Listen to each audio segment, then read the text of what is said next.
journals were not there. So in a newsprint, he published a very big article about this neurological problem. When the production of dopamine, when it is reduced, it leads to a lot of neurological functional drawbacks. The cluster beans, it has tremendous molecular potency to strengthen up our neurological structure of the body, and also once or twice a day, half an hour before your breakfast and half an hour before your dinner. If you do this for 11 days, give a break of 3 days, because don't allow the body to memorize it.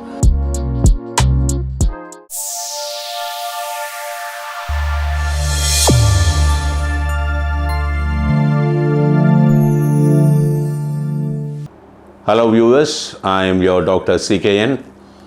Today we are going to talk about the neurological disorder by the name Parkinson's. Okay, Parkinson's is the word which was coined in the year 1817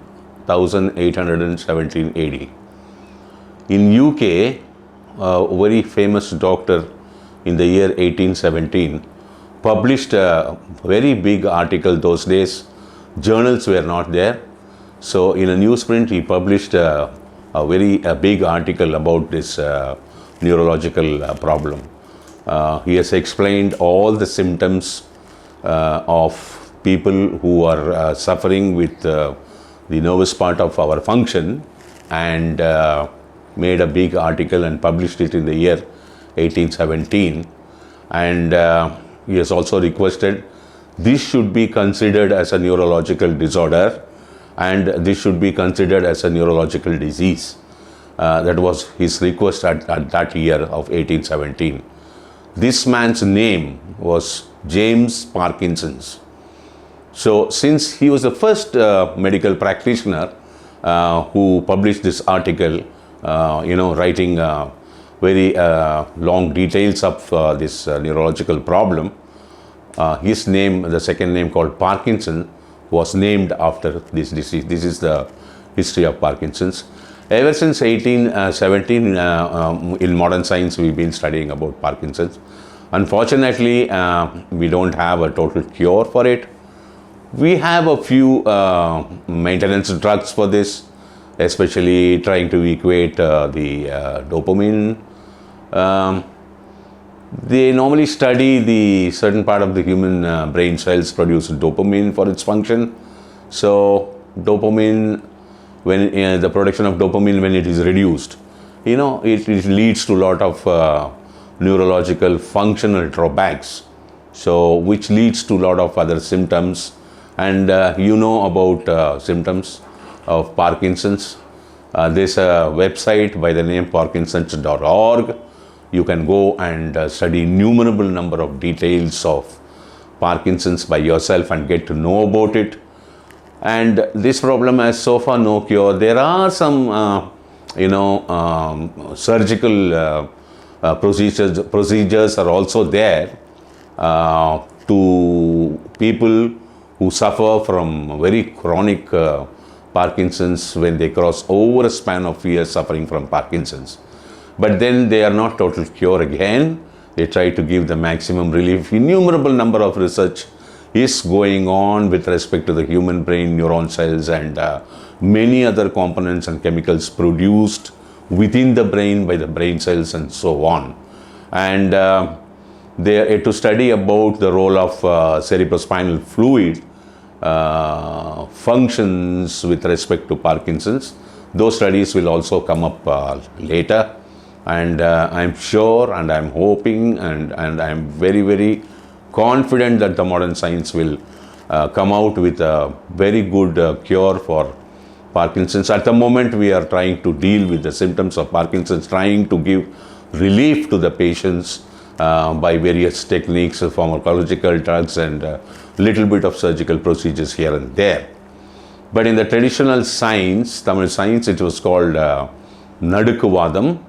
And we do have very good treatment for Parkinson's. There are one or two medicines are there which can help us a lot with respect to Parkinson's. And as far as the food and nutrition is concerned, when you get into Parkinson's, we should avoid the animal protein, especially the animal protein. And also, you should identify and reduce copper-rich food. This is very important. Secondly, the cluster beans, in Tamil it's called kottavarangai, the cluster beans, it has tremendous molecular potency to strengthen up our neurological structure of the body, and also it has a lot of potency, molecular potency to make your brain functions very good. So how am I to use this cluster bean? That when I'm going to cook this cluster bean with the salt, I destroy most of the molecular potency of it. So what you do is, you take around 5 cluster bean, cut them into small pieces, put it in 500 ml of water, boil it, and then reduce it to 100 ml, and then you filter it and have it once or twice a day, half an hour before your breakfast and half an hour before your dinner. If you do this for 11 days, give a break of 3 days, because don't allow the body to memorize it. And you have a very good fat component in ghee, which is very, very important for our brain, cow ghee. And you can feel free to use a good amount of ghee in your daily food intake.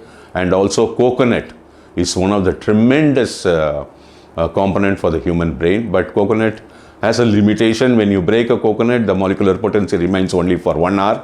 So you break a coconut and then take good amount of 100 grams of grated coconut, mix it maybe along with some sugar or jaggery something, and have it along with your breakfast every day. So every day you have to break a fresh coconut. And garlic has a tremendous potency for the human brain. What you do is take 2-3 slices of garlic and then smash it, put it in a glass cup or whatever, and then smell it for 5 minutes, once in the morning and once in the evening, which gives you tremendous potential function to the human brain. If these things, if you can practice along with 1 or 2 drop medicines that is there in the traditional sciences, you can feel very comfortable as far as the Parkinson's is concerned. And if you can approach us, we will tell you all the methodologies and how to use it, and how exactly to protect yourself from Parkinson's. Thank you very much. I wish this information will be very helpful to you. Goodbye, and see you in my next video.